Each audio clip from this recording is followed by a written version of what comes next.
Friends, welcome to my channel. ఈరోజు మన video వచ్చేసరికి వెనిలా స్పాంజీ కేక్ ఎలా తయారు చేయాలో చూద్దాం. ఫస్ట్ మనం మిక్సీ జార్ తీసుకొని హాఫ్ కప్ షుగర్ యాడ్ చేసుకోండి.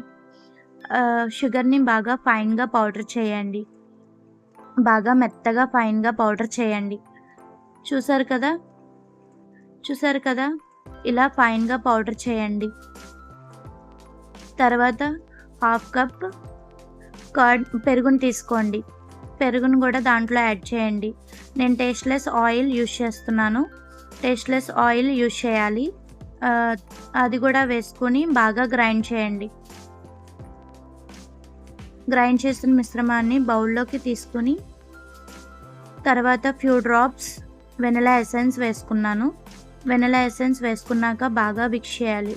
విస్కర్తో బాగా మిక్స్ చేయండి.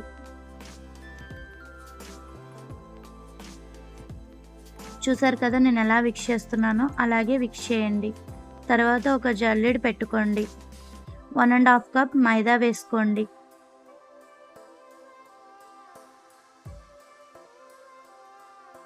1 teaspoon baking powder add చేసుకోండి. Half teaspoon baking soda add చేసుకోండి. నేను 2 tablespoons milk powder add చేసుకుంటున్నాను. ఎందుకంటే కేక్ కలర్ అనేది కొంచెం వైట్గా రావడానికి. బాగా జల్లించండి. జల్లించేది మాత్రం ఎప్పుడు స్కిప్ చేయకూడదు. బాగా జల్లించండి.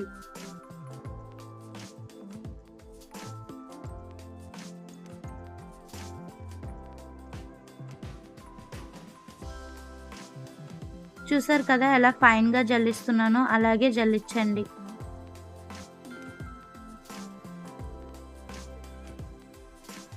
చూసారు కదా అది పక్కన వేసేసి ఇలా బాగా విస్కర్తో బాగా మిక్స్ చేయండి.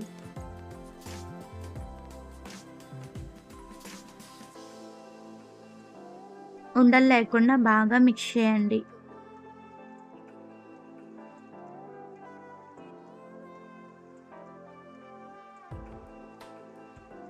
అలా మిక్స్ చేస్తూనే ఉండండి. చూసారు కదా బాగా థిక్గా ఉంది కదా. నేను 4 టేబుల్ స్పూన్స్ మిల్క్ యాడ్ చేస్తున్నాను. అంటే కాచి చల్లార్చిన పాలు యూజ్ చేసుకోండి. 4 టేబుల్ స్పూన్స్ యూజ్ చేసుకోండి. అలాగా కొంచెం పోసుకుంటూ మిక్స్ చేసుకోండి. బాగా అలా ఆ కన్సిస్టెన్సీ వచ్చే వరకు మిక్స్ చేసుకోండి. తర్వాత స్పాచులాతో కట్ అండ్ ఫోల్డ్ మెథడ్ చేయండి. ఇది మాత్రం స్కిప్ చేయొద్దు. కట్ అండ్ ఫోల్డ్ మెథడ్ వల్ల కేక్ అనేది బాగా స్పంజీగా రావడానికి ఉంటుంది. అలా 5 మినిట్స్ స్పాచులాతో 5 మినిట్స్ కట్ అండ్ ఫోల్డ్ మెథడ్తో చేయండి.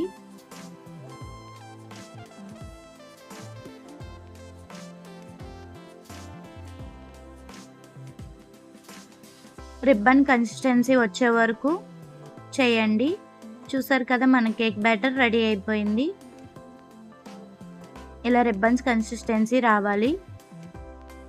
తర్వాత మనం 5 మినిట్స్ ముందు కుక్కర్ తీసుకొని దాంట్లో స్టాండ్ పెట్టుకుని ప్రీహీట్ చేసుకోవాలి కుక్కర్ని. కుక్కర్ మూతకి రబ్బర్ కానీ విజిల్ కానీ పెట్టకుండా క్లోజ్ చేసుకొని ప్రీహీట్ చేసుకోండి. తర్వాత నేను అల్యూమినియం బౌల్ యూజ్ చేస్తున్నాను. దాంట్లో కొంచెం ఆయిల్ వేసుకొని ఆయిల్ అంతా అప్లై చేసుకోండి. బౌల్ అంతా అప్లై చేసుకోండి. మీ దగ్గర బటర్ పేపర్ ఉంటే బటర్ పేపర్ కూడా యూజ్ చేయొచ్చు. నా దగ్గర బటర్ పేపర్ లేదు, అందుకే నేను మామూలుగానే ఆయిల్ అప్లై చేసుకున్నాను. తర్వాత కొంచెం మైదా యాడ్ చేసుకుని మొత్తం అప్లై చేయండి బౌల్ అంతా. చూసారు కదా నేను ఎలా అప్లై చేస్తున్నానో అలాగే అప్లై చేయండి.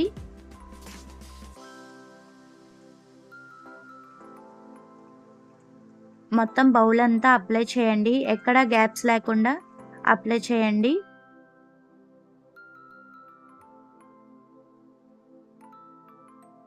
మొత్తం బౌల్ అంతా అప్లై చేయండి అలాగే.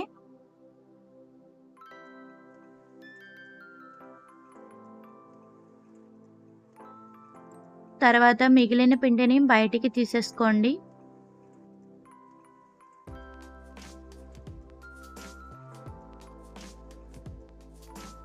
చూసారు కదా ఎలా అప్లై చేస్తున్నానో. ఇలా అప్లై చేయండి. ఇప్పుడు మనం కేక్ బ్యాటర్ పక్కన పెట్టుకున్నాం కదా! ఆ బ్యాటర్‌ని మొత్తం బౌల్‌లోకి వేసుకోండి.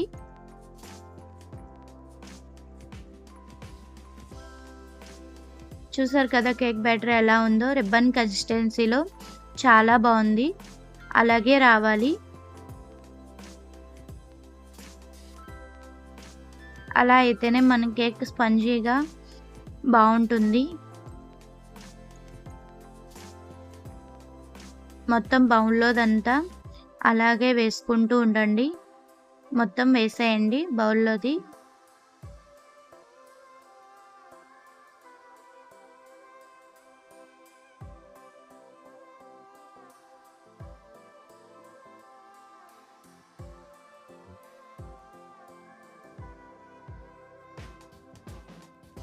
తర్వాత 3 టైమ్స్ ట్యాప్ చేయండి. ఎందుకంటే ఎయిర్ బబుల్స్ ఫార్మ్ అయితే కేక్ అనేది పాడైపోతుంది. సో, ఎయిర్ బబుల్స్ ఫార్మ్ అవ్వకుండా చూసుకోండి. ట్యాప్ చేయండి. ట్యాప్ చేసి కుక్కర్‌లో పెట్టేసుకోండి. అలా చేసి మనం ఇందాక ప్రీహీట్ పెట్టుకున్నాం కదా! ఆ కుక్కర్‌లోకి కేక్ బ్యాటర్‌ని పెట్టేసుకోండి.